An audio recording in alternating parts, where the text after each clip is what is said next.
if you're living in that place of disagreement all the time, you're not going to maximize the potential of the marriage. It can't.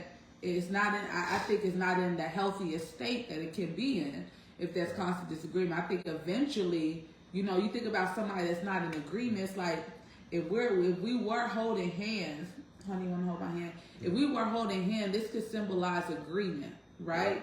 In fact, there used to be a time where if you made an agreement with someone or even a contract, it was kind of sealed with a handshake, right? But if you break that fellowship, say we're going in the same direction, me and my husband, we're not only holding hands, but it's easy for us to go in the same direction when we're holding hands, right? It's easy for us to walk forward or to the right or to the left, right? If you break that agreement, and this is symbolizing agreement for tonight, if we break that, it's easy for us to start venturing off and going our own separate ways. And this is when you hear couples saying we grew apart. We change. We start to like different things. Yeah. Instead of growing together, they start to grow apart. And it's definitely okay to grow individually, because within our own relationship with the Lord. So what God is dealing with him about and growing in is different than what God is dealing with me about. So that is individualized. But as far as where you going as a unit, should not be different. You should have the same shared vision, the same shared goals for the marriage and for your family. And so once you break that and you start going that way and I start going this way, that divide happens. And that's when you leave space for the enemy to come in for divorce, for strife. You know, let's just take some simple things that you're going to have to be in agreement on. I mean, there are everyday things that you need to check in with your spouse and be in agreement on. There's things like money things. Like we had a topic on money. You know, if you're going to make a purchase throughout the week, say you're out shopping, you see something, it's a couple $100, a couple $1,000. That's a conversation you should have with your spouse about if this is the right financial decision right now. You may say, well, we got more than enough in the bank. Well, it doesn't hurt to be on the same page about this purchase. It's like, honey, I was out, I was looking at this, I think we really need this, I was going to grab it. Instead of just coming home with it and not knowing if it's going to cause strife, if it's going to cause division.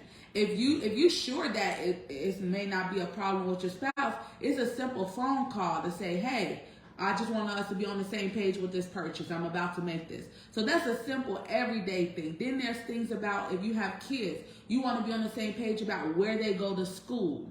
You want to be on the same page about where they interact. We was watching a movie recently, and I forgot. Someone came to the house looking for the son, and the mom and the dad opened the door together. And this person had all these questions about where their son was. And the mom knew everything. The dad's looking at him, looking at the mom like, he's where? He's with who? How long he's staying?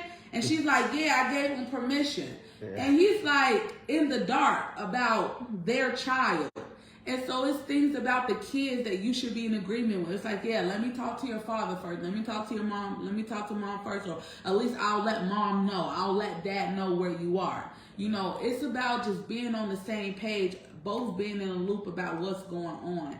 So those are just something. What are some other things, honey, that you think that couples need to come into agreement about? I mean, it's practically everything, really. Yeah. In prayer, you need to come into agreement in prayer. That's one of the most powerful ways you can agree with your spouse. So I'm sorry, go ahead. Yeah, I mean, yeah, everything you really want to be in agreement about, even if it's an agreement that you're going to handle it. You know what I mean? You want to be in agreement. That's good. I like that. Yeah, you want to be. You could tell when a couple's in agreement and when they're not. Yeah. Because it's like you talk to one couple, then you talk to one spouse, and then you talk to the other spouse, and you're like, yeah, so what do you think about this? And they're like totally in the dark about it. Totally in the dark. And you're like, did y'all not talk? Did y'all not talk? Did you not know what's going on? Or one spouse shows up to the party, and the other one is just like, you know, well, I don't know. So you can tell when a couple's in agreement or not. They just walk differently. They walk in alignment with one another more. They're step by step, as opposed to a couple who's not in agreement. I mean, they have that shared vision. Right. Like I said, what you've been saying really is, even if you have your disagreements, you agree to disagree, which hopefully those are far and few between.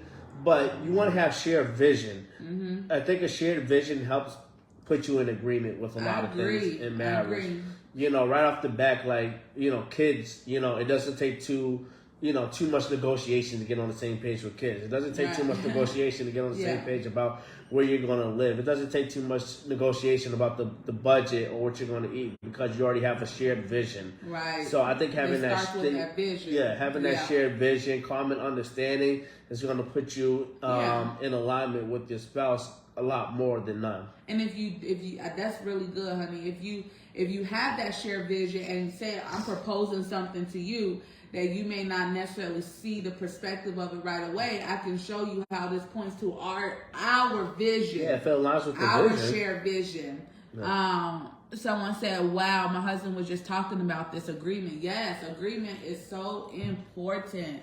Like, I was just sitting here thinking too, like, okay, take your job, for instance. Yeah. You need to be on the same page with your spouse. We know if you're not on the same page with your spouse about their job, their career, the hours that they work, where they work and stuff like that, that could cause a lot of division. You could be working 12, 14 hours and it's causing division in the home because your spouse wants or needs you home more. Maybe, for different reasons. Maybe the time of day is really impacting the family. It's kind of like creating this imbalance.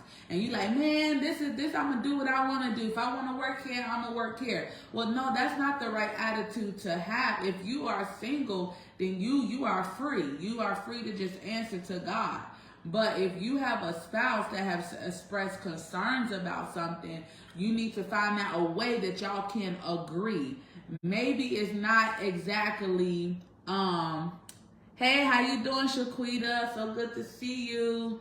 The countdown to your wedding day, girl. I'm so excited for you. You need to find a way that you all can agree. So maybe it's not your idea or my idea. Maybe we come up with a new plan, new solution. Say, okay, I really like these hours. You don't like these hours. What's most important to you and when it comes to me working? All right, here's what's most important to me. How can we get on the same? It should always be the goal that I want to get on the same page with you. You are not my enemy. I don't want to fight with you. I don't want to argue with you. I don't want to go tit for tat with you. I don't want to prove that, just because I'm in this marriage, I'm still a woman. I'm still grown. I'm still independent. I'm going to do what I want to do. That is not the right mentality to have, because like my husband was saying, you want to have this shared vision together and be focused on going towards that. That should be like, we're a team. We're not opposites. We're not opposing each other, right? We should be teaming up together, agreeing in prayer, coming against the devil, not coming against each other. So yeah, absolutely. I think when you're in agreement, you have shared harmony and you walk